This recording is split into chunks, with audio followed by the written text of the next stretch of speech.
Welcome to another video lecture on Intermediate Accounting 1.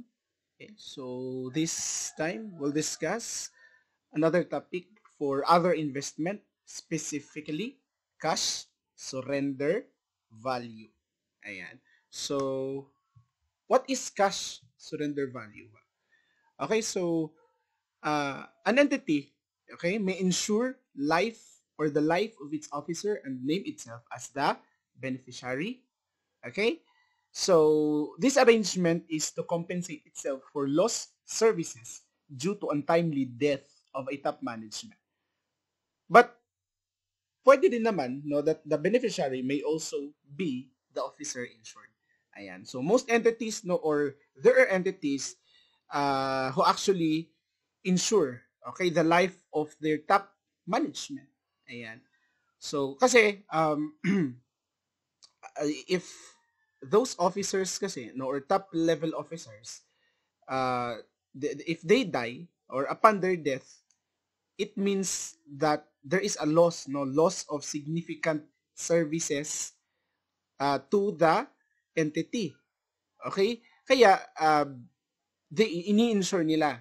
Okay? Ini-insure nila. And the beneficiary could be the entity itself. No? For example, namatay yung officer na in-insure nila, the entity, the firm na nag insure ng life ng kanilang officer will be or will receive uh, the value, okay, of the insurance policy. Pwede din naman that the beneficiary is the persons, the officer itself or other persons no other than the entity. Ayan. Okay. So, the accounting treatment, okay, nagdepende siya whether una, sino ba yung beneficiary? Now, if the beneficiary is the officer insured or any person other than the entity itself, no, or for example, uh, the wife, okay, the wife of the officer, or the kids or the children of the officer, or any other person other than the entity, okay, so wala tayong accounting problem dyan kasi the insurance payment, okay, is charged to insurance expense. Okay? Remember also that yung nagbabayad ng insurance premium ay ang entity itself. Ayan. So again, wala tayong problema if the beneficiary is the officer insured or any other person. Okay? Ayan, other than the entity.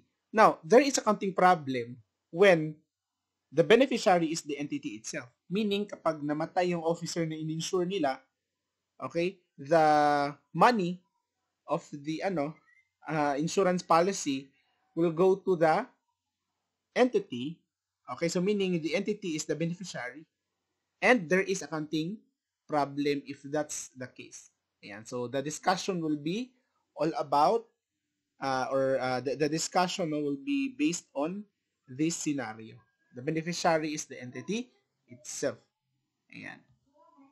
So, under our law, a life insurance policy, okay, meron siyang cash surrender value. Now, a cash surrender value is the amount which the insurance firm will pay upon the surrender and cancellation of the life insurance policy. So, meaning, kapag sinurrender na or kinancel na yung insurance policy, the entity who applied for such an insurance policy will receive a cash. Okay, will receive cash.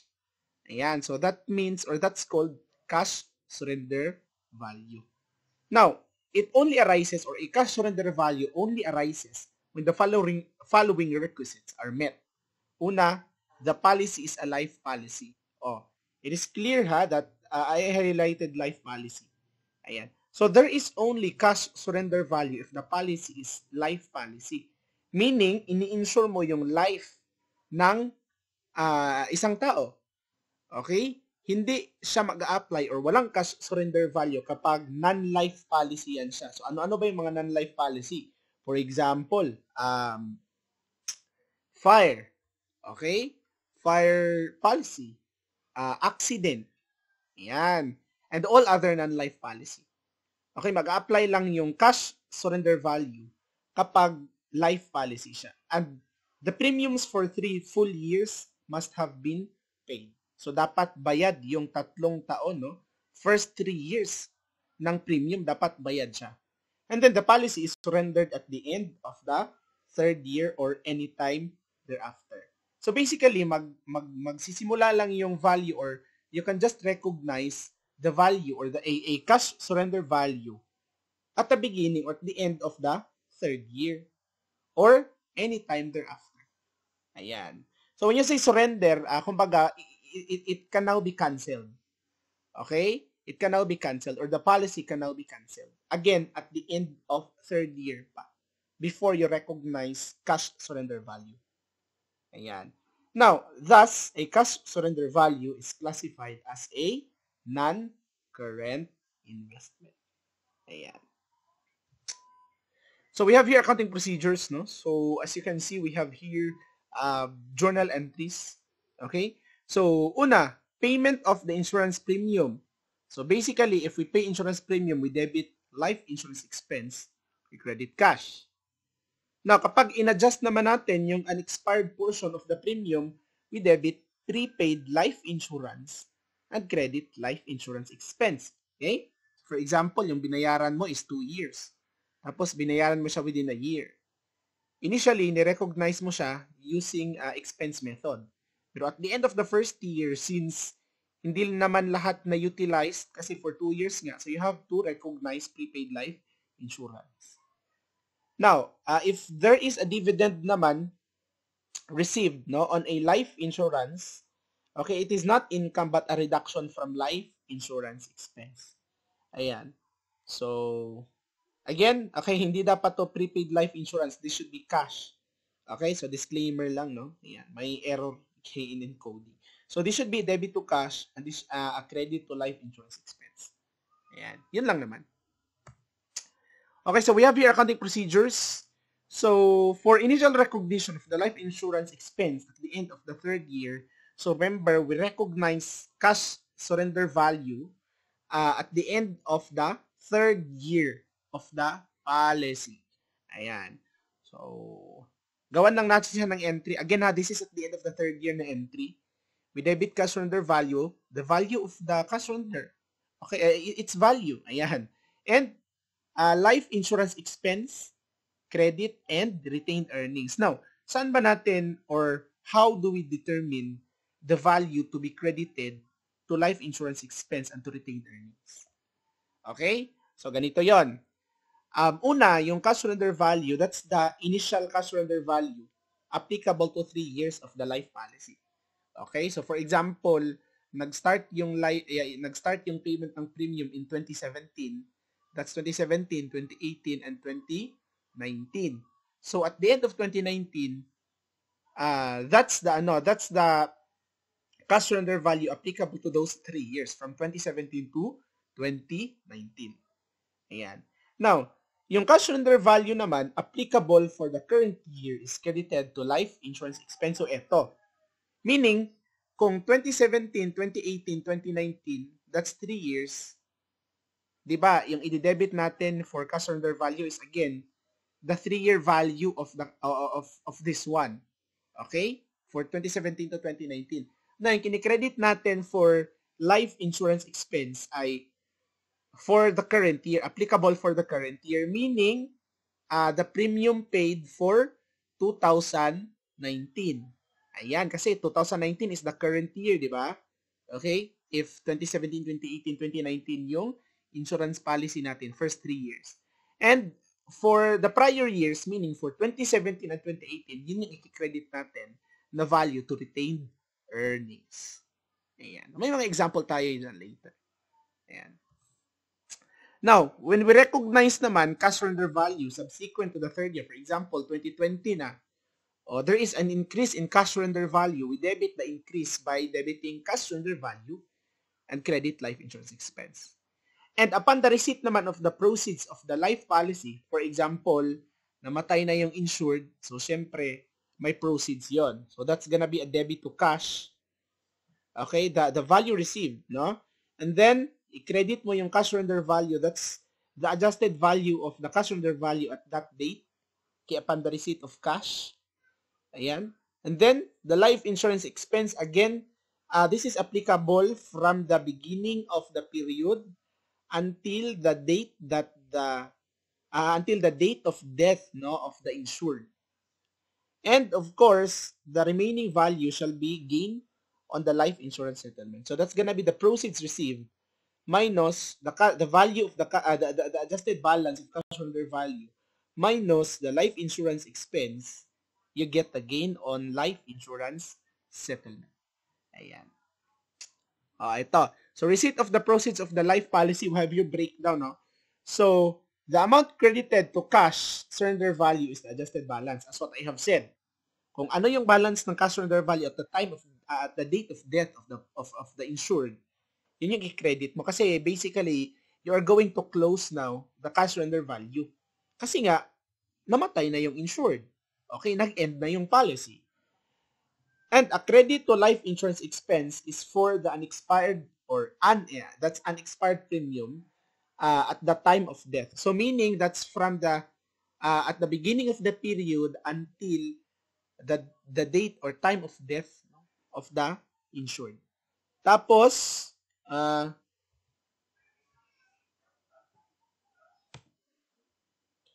okay. Tapos, the gain on life insurance settlement is computed as follows.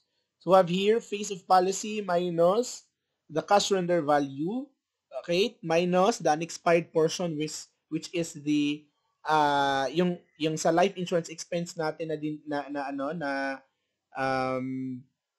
kinredit. And then, the difference would be the gain on life insurance settlement. Okay. So, ayan. So, diretso tayo sa illustration, no? Okay? To understand more the concept. Ayan. So, we have here two scenarios. For illustration 1, that's gonna be when the policy year coincides with accounting year.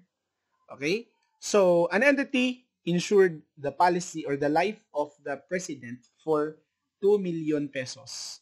The entity being the beneficiary of an ordinary life policy.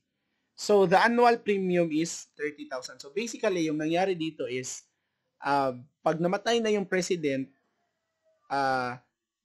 it is the entity, okay? The entity kung saan nagtrabaho si president, yung makaka-receive ng 2 million. And then, the annual insurance premium is 30,000. So, ito yung babayaran every year. So, the policy was dated January 1, 2016 and carried the following cash surrender value. So we have end of the policy year. Okay, that's for year 1, 2016, 2017. So wala pang cash surrender value. May cash surrender value lang again at the end of third year. In this case, we have 30,000 at the end of third year. That's 2018. For 2019, that's nag-increase siya to 42. For 2020, nag-increase siya to 58,000. And the entity used the calendar year as the fiscal period. So basically, coincide, no? So the same yung nag-coincide yung policy year natin at saka yung accounting year. So, walang problema medyo dito. Now, the president, namatay siya on June 30, 2020. So, at the middle of this year, no? 2020. And the policy was collected on July 31, 2020. Ayan. So, gawa natin ng entry. Now, on January 1, 2016, the first policy year, wala tayong ibang i-record but the payment of premium. That's debit to life insurance premium expense, credit cash, 30,000.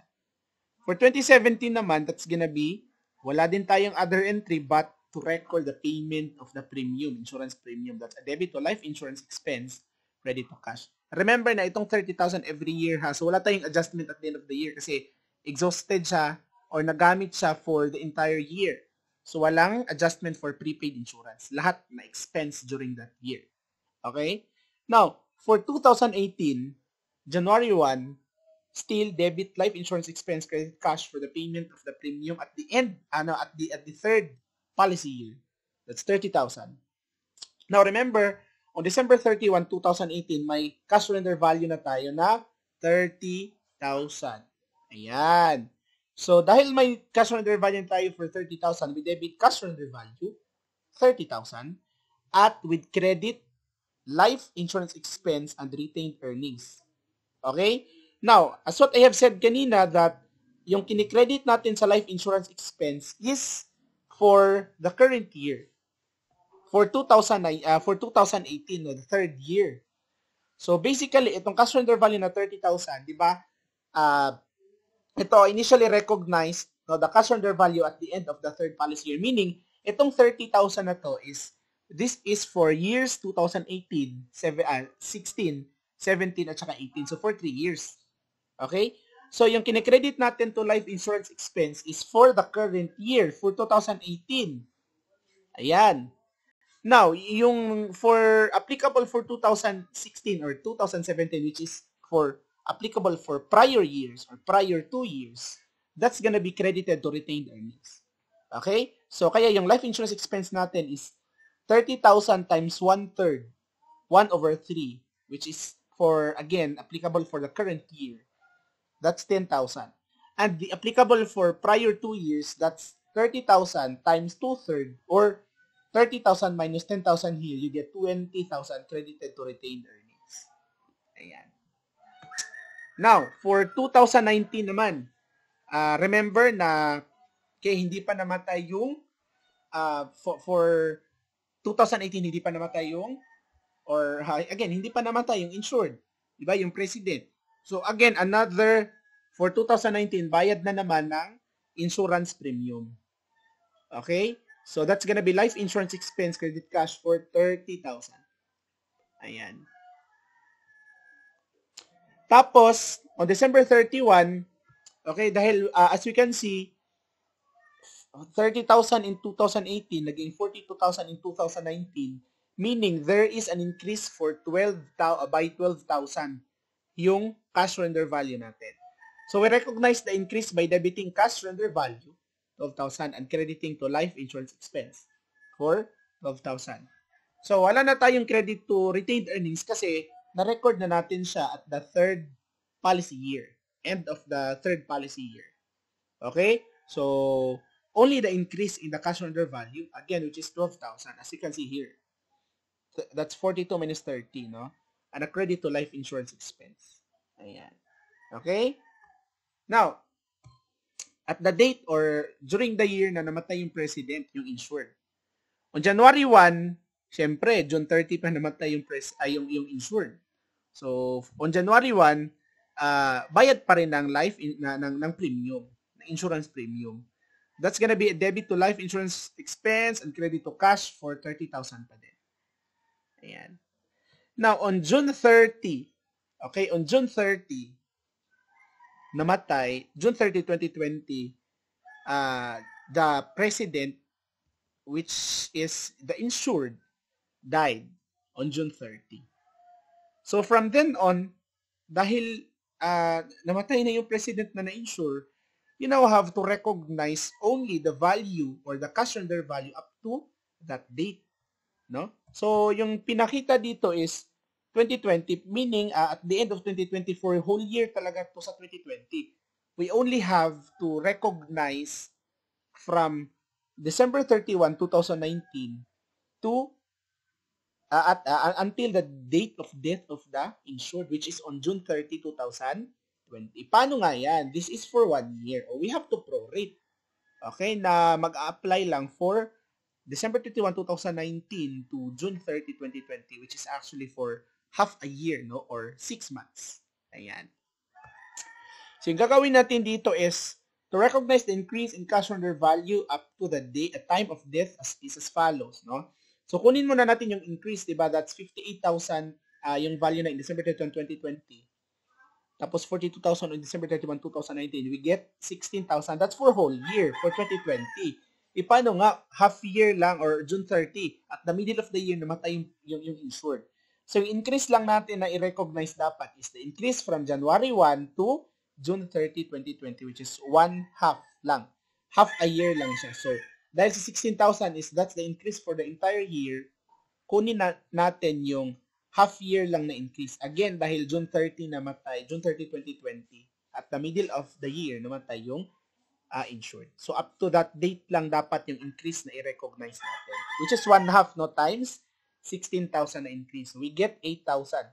So we debit cash surrender value, credit life insurance expense for the amount of 8,000. Ayan. Now, on July 31, syempre, naka-receive na siya ng cash. Okay, kasi, ano, kasi nga, namatay na yung insured. So, makaka-receive na si entity ng value or the policy, which is, as agreed or based on contract, that's 2 million. So, naka-receive siya ng 2 million, debit to cash, 2 million. Tapos, credit cash surrender value. Class, di ba, yung cash surrender value natin, sige, isa-isahin natin. 30,000 plus 12,000 naging 42,000. Plus, nag-record pa tayo na on 2020 ng 8,000. So, 42,000 plus 8,000, that's 50,000. So, 50,000 lang actually yung balance ng cash surrender value natin. Okay? Baka kasi ma-confuse kayo na dito sa table, 58,000. Remember na at the end of 2020 yan.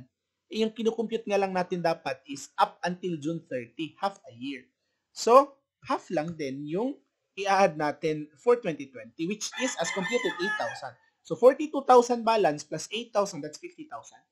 So, we now close cash surrender value kasi nga, tapos na yung policy or na-meet na yung conditions. Okay? Ayan. So, that's cash surrender value for 50,000. Tapos, another credit for life insurance expense. Eto. Ano nga itong life insurance expense, di ba? As discussed dito, that this is the unexpired portion. Okay, so the credit of the life insurance expense is for the unexpired portion na siya at the time of death of the insured. So, di ba, balik tayo. Di ba on December 31, on January 1, 2020, di ba nagbayad tayo ng life insurance expense for 30,000. This is for the whole year of 2020. O paano yan? Namatay na yung insured, the president, on June 30. So yung nagamit lang natin or yung recognized as expense lang is for 6 months. Okay? Ito for 1 year to eh. Kaya yung other 6 months na unexpired portion, we credit it to life insurance expense. That's 30,000 paid premium times 1/2. Kasi nga, 1/2 lang yung nagamit. So, yung 1/2 yung unexpired portion. So, that's 15,000. And the gain on life insurance settlement is, ayan, the difference. That's 2 million minus 50,000 minus 15,000. That's 1,935,000. Ayan. Okay? So, that's for illustration 1. When the policy year coincides with the accounting year. Now, paano naman kapag yung policy year does not coincide with the accounting year? Ano yung gagawin natin? So, ganito yon. Sige. So, an entity insured the life of the president for 2 million. So, actually, the same lang yung information, no? Except the dates. Okay? For illustration 2. So, the entity being named as the beneficiary. So, si entity na nag-insure yung beneficiary. So, the annual premium is 30,000 pa rin. So, the policy was dated April 1, 2016 and carried the following cash surrender value. Ayan. So, dito, April 1 yung date. So, nag-start yung policy on April 1, 2016. Ayan. So, we have here the cash surrender value on April 1 kasi nga, di ba, yung policy is every April 1 nag-start. Ayan. So, April 1, 2017 up until 2021. Ayan.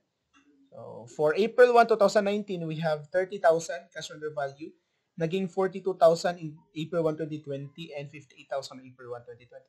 So, the entity followed the calendar year as the accounting period. So, yung accounting period niya is calendar year.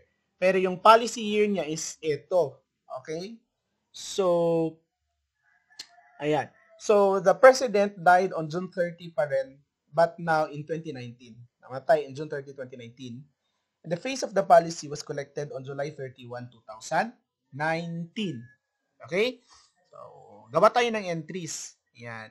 So, journal entries natin on at the beginning of the policy year, which is on April 1, 2016. That's, of course, a payment of premium. Okay? So, life insurance expense, debit, credit, cash for 30,000. That's the annual premium. Remember na yung accounting year niya is calendar year, meaning nag-e-end on December 31. In this case, nag-e-end on December 31, 2016. O di ba, in-expense natin siya, yung life insurance premium na binayaran natin for 30,000. So, i-adjust natin siya, which is from April 1, yung expense lang dapat is from April 1, 2016 to December 31, 2016. Okay? Meaning, 9 months lang yung expense talaga. Okay? Eto, for 12 months to eh. So, dapat gawin natin yung 9 months. Ayan, adjusting entry tayo, no? So, balik tayo sa adjusting entry. Of course, tanggalan natin na, kasi sabi natin, 9 months lang yung expenses. Eto, 12 months. So, tanggalan natin ang expenses for 3 months. That's a credit to life insurance expense. Okay? And, ano ba yung 3 months na hindi pa na-exhaust as expense o nagamit as expense? O debit to prepaid life insurance. Okay? So, that's 30,000 times 3 over 12. So, tama na yung expenses na na-recognize natin. Nag-record na tayo ng prepaid life insurance for 3 months, yung hindi pa nagamit, at yung life insurance expense natin, tama na din, which is now for 9 months. That's 12 months minus 3 months. That's 9 months na yung life insurance expense recorded.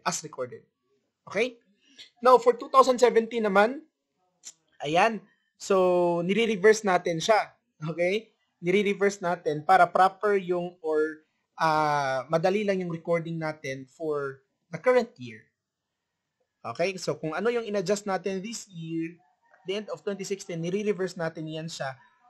Kailan ba tayo gumagawa ng reversing entry nga? That's the day, no, the first day after the end of the accounting period. Okay? So, kung accounting period natin nag-end on December 31, magre-reverse tayo on January 1. Ayan. So, ni-reverse lang natin on ni-reverse. Okay? So, on January 1. Now, on April 1 naman, nagbayad na naman tayo ng life insurance expense. Okay? Debit yan and then credit cash for 30,000. Okay? And on December 31, inaano na naman natin, ina-adjust na naman natin siya. Okay? That's for prepaid life insurance and then life insurance expense. That's 7,500. The same lang actually dito, no? Okay, so again, this is for 3 months. And yung life insurance expense natin dito for 12 months, kinuna natin ng for 3 months niya. 7,500. Now, for 2018, nire-reverse na naman natin yung, ayan, nire-reverse na naman natin yung adjusting entry natin dito. Ayan, so reversed na siya. And on April 1, 2018, bayad na naman tayo ng life insurance expense, credit cash. Okay? 30,000. And on December 31, again, the same procedure, we adjust for 3 months, okay, to prepaid life insurance debit, credit life insurance expense. 7,500 yan. Okay, continuing the illustration, that's gonna be for 2019. Remember ha na 2019, June 30, namatay yung insured. Okay? Ayan.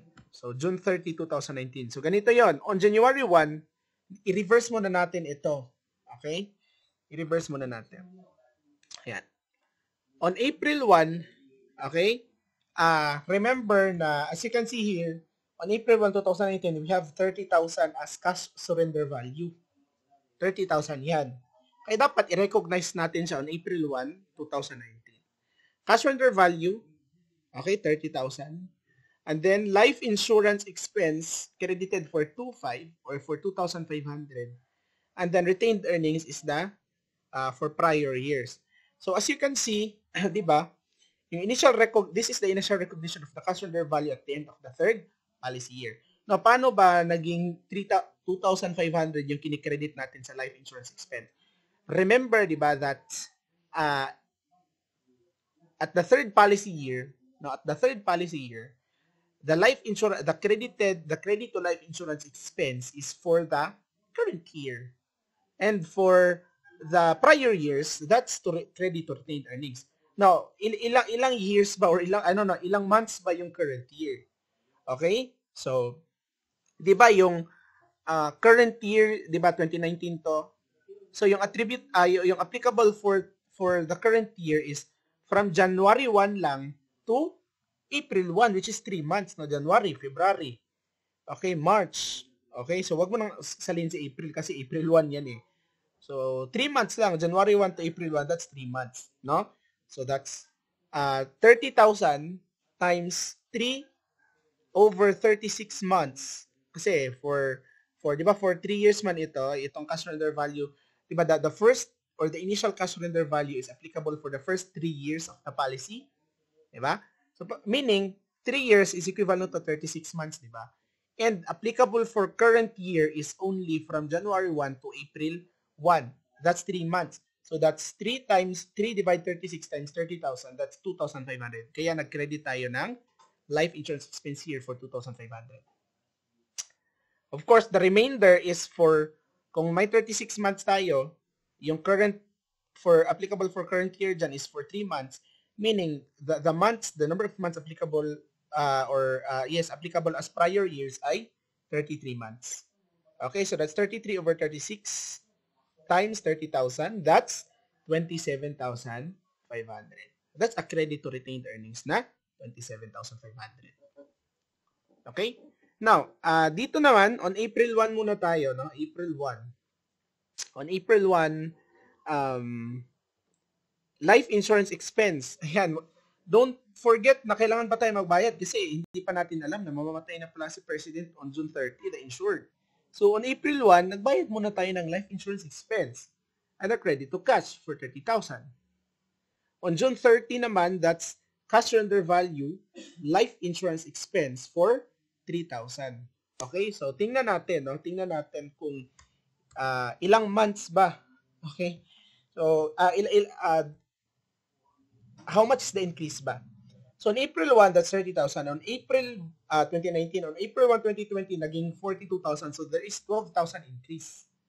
Okay? Pero di ba, dapat yung i-recognize natin is the increase only from April 1, okay, the current policy year to June 30.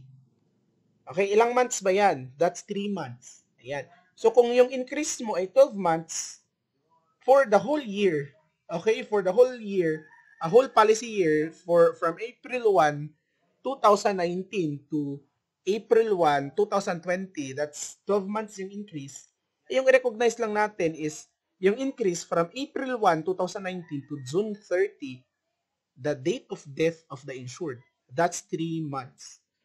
So that's 3 over 12 times 12,000. You get 3,000.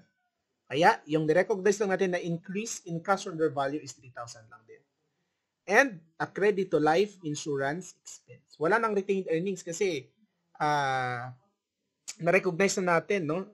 Yung for prior years before. Kaya dito, for current year lang yan talaga lahat. Which is, ito, 3,000. Ayan. Okay? So, next is na-recognize natin on June 30 at on June 30 again kasi nga namatay na yung president. So, on July 31, naka-receive na ng cash si entity. Okay, for 2 million. So, that's a debit to cash for 2 million. A credit to cash surrender value, that's 33,000. Ayan. Bakit nga 33,000? Kasi, di ba, hindi naman tayo nag-recognize ng cash surrender value for these years, no? Nag-recognize lang tayo on April 1, 2019. That's 30,000. Tapos nadagdagan on June 30, 2019, no? Ng 3,000. Di ba? So 3,000. So basically that's 33,000. Okay, yung balance ng cash surrender value. I-close natin siya. A credit to cash surrender value na 33,000. And then life insurance expense na 22,500, no? Saan nga natin kunin yung 22,500? That's for the unexpired portion of the life insurance expense paid on April 1. Diba, again, nagbayad tayo ng life insurance expense na 30,000 on April 1. Okay? Yung nangyari dito is the unexpired portion, that's gonna be 9 over 12.